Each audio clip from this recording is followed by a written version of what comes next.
बिस्मिल्लाहिर्रहमानिर्रहीम। अस्सलामु अलैकुम दोस्तों, की हाल है? ठीक हो वालो? खरीयत है? अच्छा दोस्तों, साढ़े दा तकरीबन कणकां जड़ियां वो सिट्टा जड़ा उन्होंने बाहर आ गया, सिट्टा निकाल लिया ने।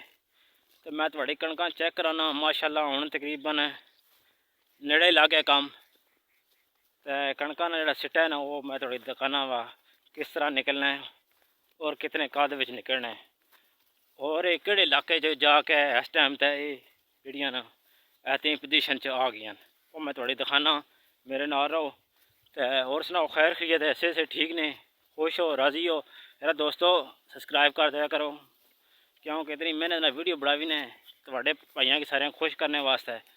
तो विखे बकाया धनिया बड़ा कीमती है तो मैं जेब च पाया ये जनाब। मैं तकरीबन डेली लैके जाना, मशहूर है मेरा धनिया। पट्ठियां में धनिया उन्हें वो भी नाल लैके जाने, चटनी शटनी बना भी ने, चटनी बना के खा भी ने। बकाया हूँ आ गई कणक। कणक के बारे में मैं थोड़े वादा किया है तो वह मैं थोड़ी दिखाना। हूँ उसकी उम्र कितनी हो गई है तो बिल्कुल सिट्टा जरा कोई सिट्टे निकल आए कोई निकलने पे। तो मैं थोड़ी दोए जड़ियां ना दोए उसकी कंडीशन विखाना। ये आराम नाल साइड तो वेखो, ये थोड़े की कणक नज़र आ रही है? नज़र आवे तां गल नज़र आ रही है। ये सिट्टे नज़र आने, ए सिट्टा निकल आए ना, ये सिट्टे निकल आए, नज़र आए सिट्टे माशाल्लाह। कणक ना हुण सिट्टे तकरीबन निकलने पे।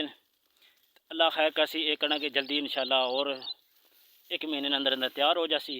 खुशक होसी फिर कटसा, फिर इसने दाने काल लै सा पूरे साल वास्ते स्टॉक करसा। बहुत शुक्रिया दोस्तों, तकने रहे करो वीडियो, कमेंट बॉक्स दसा करो अपनी राय शाय, बंदा चलो देख लेना। सही है, अल्लाह हाफिज़।